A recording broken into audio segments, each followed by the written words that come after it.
Hey, and welcome to another episode of Ask Princess. Today I want to do the second part to obesity in the poor, and this time I want to kind of address it from the education standpoint. With the education standpoint, I kind of want to do it from two parts. The first part is kind of like community as far as how the body is viewed. Community beliefs, social beliefs about the body, and then I want to do it from the actual standpoint of education or the lack thereof. So with that being said, I'm going to go ahead and jump right in. But actually before I jump right into today's topic, I just want to give you a little background just to kind of give you an understanding of where I'm coming from and pretty much how I develop my ideas and ideology. I am a massage therapist, and I'm also a health counselor, and I work with families and I teach them about nutrition. I'm a nutrition counselor, and currently I'm working with an organization that provides in-home nutrition and weight management as far as weight training classes to families, to overweight children and their families. So I have different dynamics, different populations of families, different demographics of families, but the majority of my families are low income. So a lot of what I'm seeing as far as education standpoint, the different levels, attitudes towards being overweight and towards food, this is basically where I'm getting a lot of what I'm relaying to you today.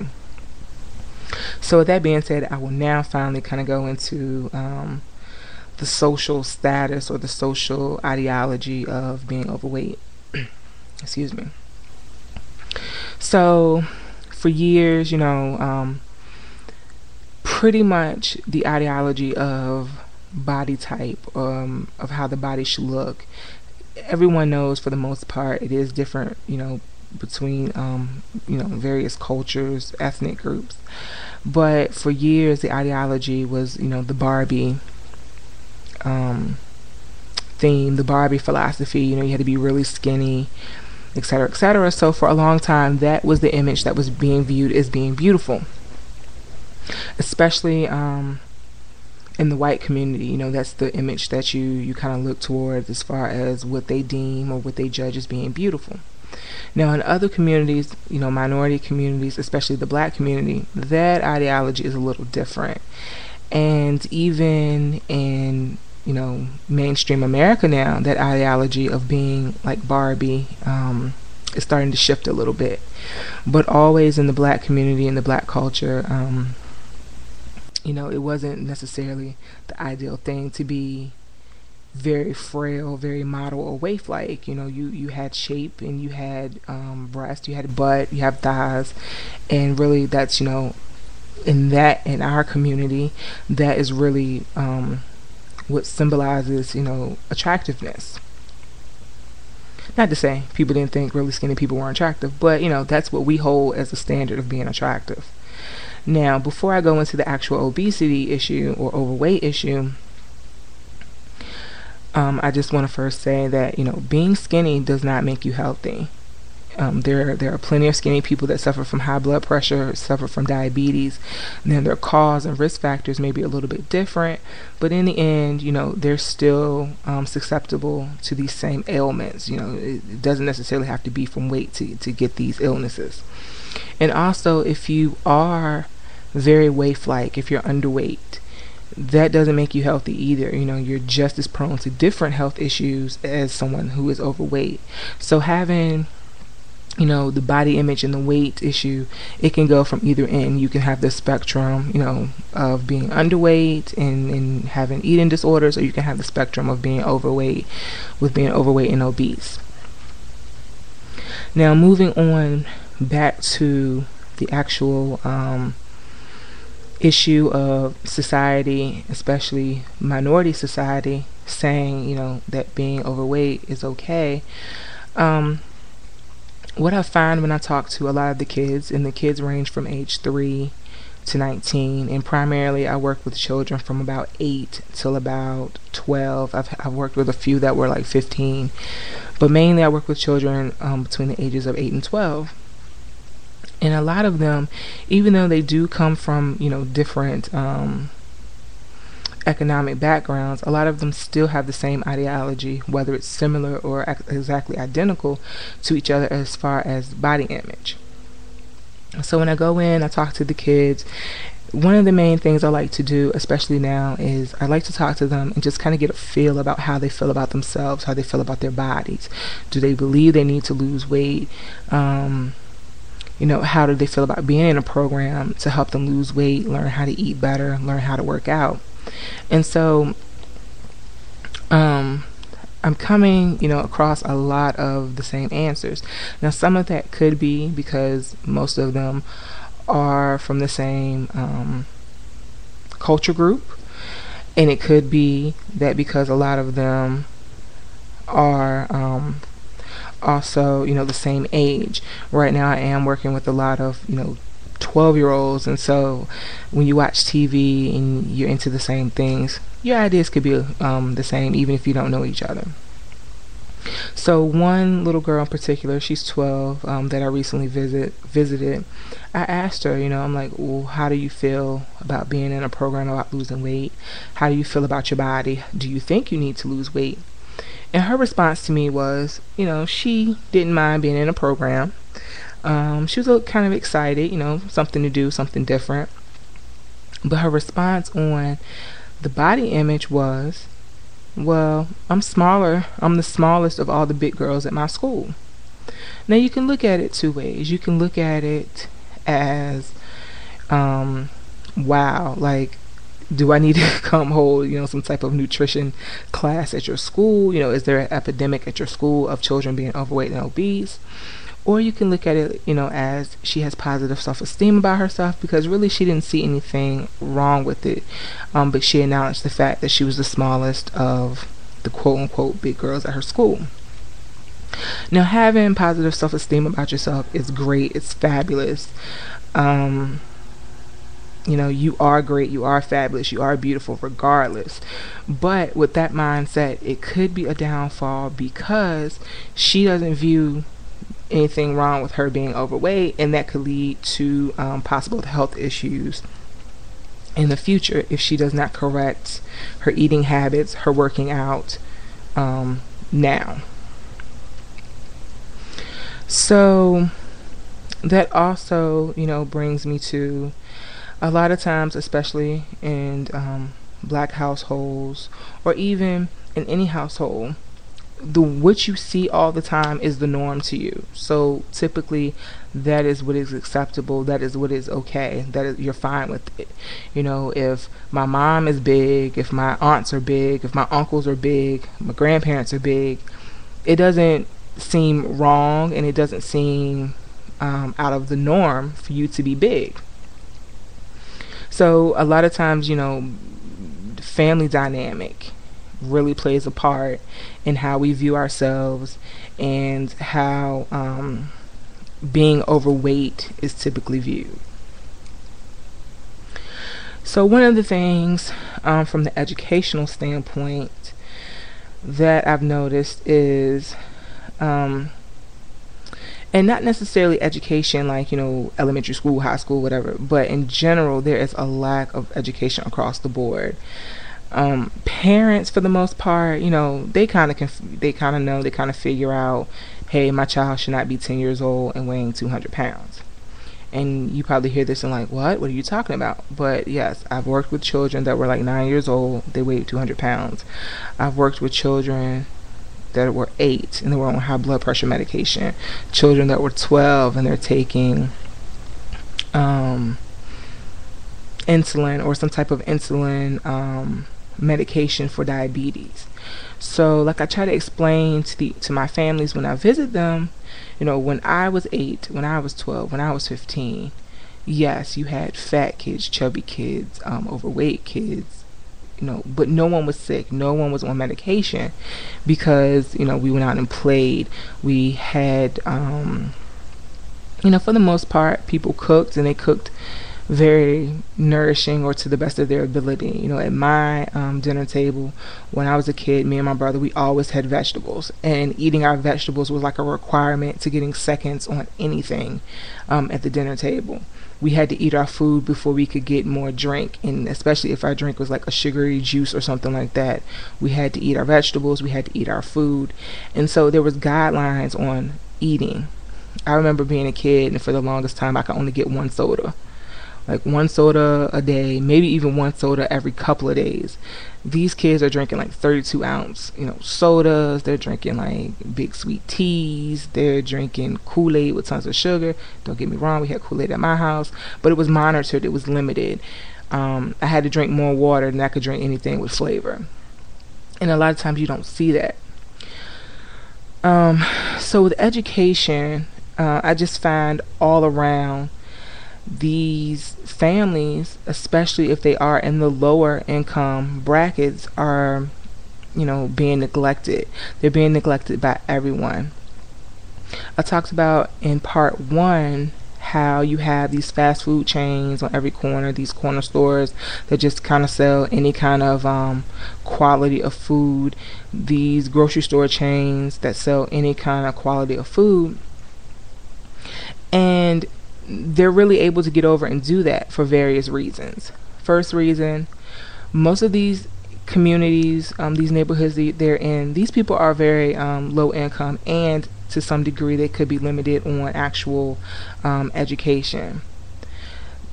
9 times out of 10, they have never heard of things like preservatives or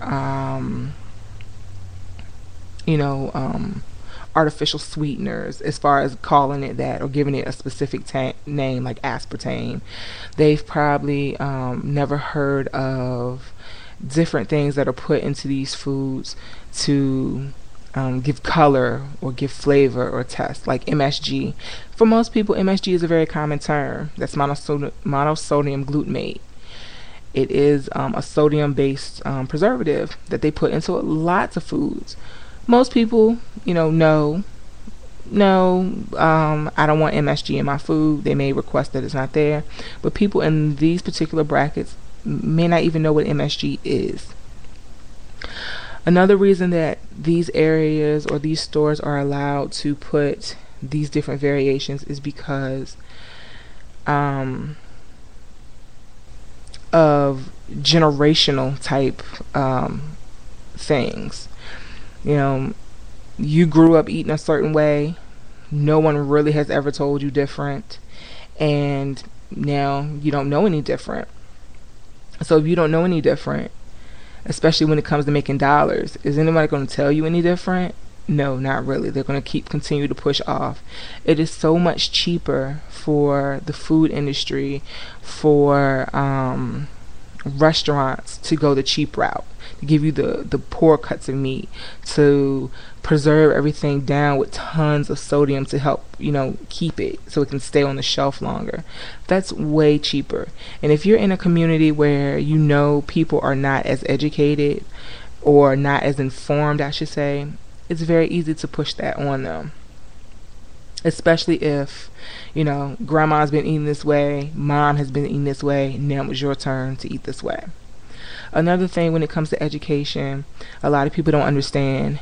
Yes, grandma may have eaten this way. She may have eaten bacon every single day of her life and lived to be 95. But what people do not understand is the way that bacon was prepared then is so different than how bacon is prepared now. With all the nitrates, all the preservatives. Same thing with other meats, or even things like eggs. Back when our grandparents were alive, chickens were given corn and they were given vegetables and things like that to eat. Now they're given antibiotics so they can grow faster. They're given steroids so they can grow faster. They're given antibiotics to kind of keep illness down because there's like an abundance of chickens in a coop. Cows are given antibiotics so they can produce more milk. Hormones and steroids and things so that they can produce more milk than what they typically produce. So with that being said, Um, the way grandma ate is a lot different because they weren't doing that to the farm animals with our grandparents or even some of our parents' time. But it's all about supply and demand and dollars. Another thing I've noticed with education is when I'm talking with my families is that sometimes they have no clue what in the world you're talking about as far as specific names. If I say aspartame, they don't know that's fake sugar. If I say MSG or monosodium glutamate, they have no idea what in the world I'm talking about because these things may not be delivered in a way of interest, and they're never really discussed, except maybe on TV, on the news, or maybe not even discussed in areas that these people frequent.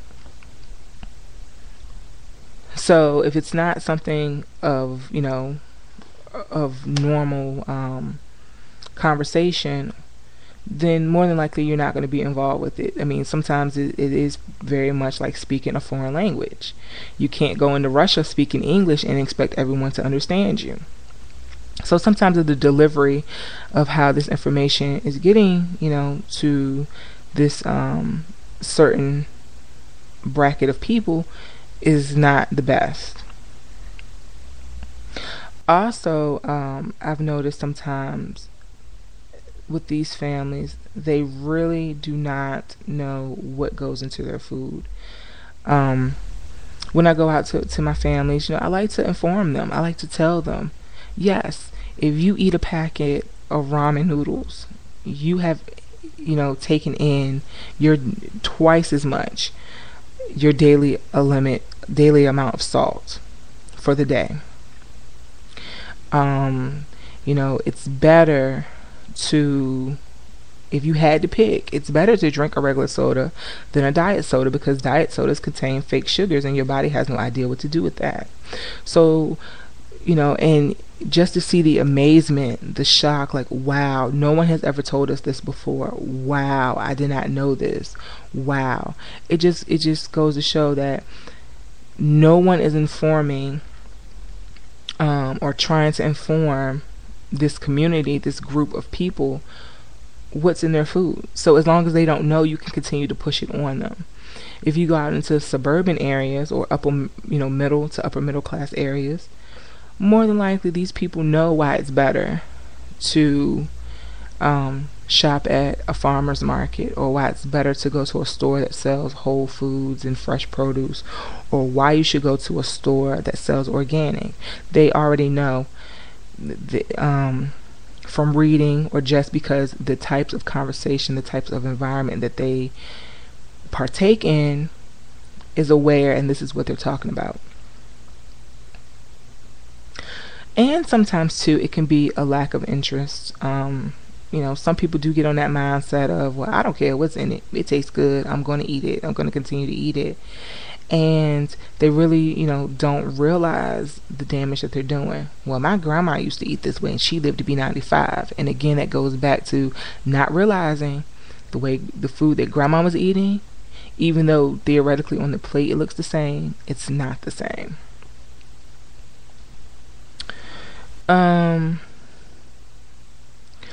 Also, I've noticed a lot too, and hold on, let me pause for that. Spreaker is letting me know that they want to go to commercial, and when I come back, I will go into my last few topics of the podcast. Be back in a minute. Alright, and so I am back. I was about to go into, a lot of times when this demographic goes to the doctor, they go into the doctor for whatever reason and say they do have high blood pressure, they have diabetes. They are given very basic information. High blood pressure, don't eat salt, take this medicine, we'll see you in 6 months. diabetes. Here, take this insulin. Don't eat sugar. We'll see you in 6 months. And I'm noticing a lot of times with the families that I work with, the only thing that they realize that is salt and sugar is salt and sugar. They do not realize that processed foods like hot dogs, bologna, are loaded with sugar. Ramen noodles, hot dogs and bologna are loaded with salt. Ramen noodles loaded with salt. They don't really understand the concept of simple carbs versus complex carbs, let alone may not even understand what the word carb means, because no one has sat down to fully educate them on it. They just basically say don't eat salt, don't eat sugar, and send them on their merry way. Well, other than not adding salt to their food or sugar to their food, they need to know, I can't eat this ice cream or a lot of it because it's loaded with sugar. I can't eat this processed food because it's loaded with tons of salt. And that information, I'm really feeling like it's not being delivered. Not saying all doctors are guilty of this, because some doctors are really great. They're very thorough with the information that they give. But sometimes I've noticed, especially with this demographic of income, that especially when you're receiving public assistance or you're receiving public insurance, a lot of times people do the bare minimum for you. They just kind of give you the basics. They say that they did their job and they send you on your way. So when I go in, and I'm telling them, no, don't drink the fake sugar, no, you shouldn't eat the hot dogs because, or no, you shouldn't eat the ramen noodles, or no, oh, well, we know, processed food would be XYZ. Oh, but you didn't know that chicken nuggets in a bag, that's considered processed as well. You should eat raw fruits and vegetables more so than cooked. But if you need to cook them, don't kill them. Don't overcook. And a lot of times these families are very unaware of this. So we, as a health community, we need to do better with informing these families and letting them know. And my last topic, which kind of ties into this, there has been a story that the media has been kind of blowing up, and it has been kind of viral on the internet. There was a kid, and I believe he was in Ohio, and he was 8 years old, or she was 8 years old, weighed 200 pounds, and was removed from the home. Now, my belief is, yes, if the mother or the father was not doing what they were supposed to be doing, maybe the child should have been taken out of the home. But my question is, where were the physicians? If this was not the first time this child was taken to the doctor, where were the physicians that this child was able to get to be 200 pounds? Did they do their job? And I'm not accusing, because I don't know the whole story, which we rarely ever do, especially if it's on the internet. But did the doctors do what they needed to do as far as giving information, giving knowledge, explaining, keeping tabs on this child? Did the doctors do what they were supposed to? Or did one day they just decide, hey, your kid's too big, let me call CPS?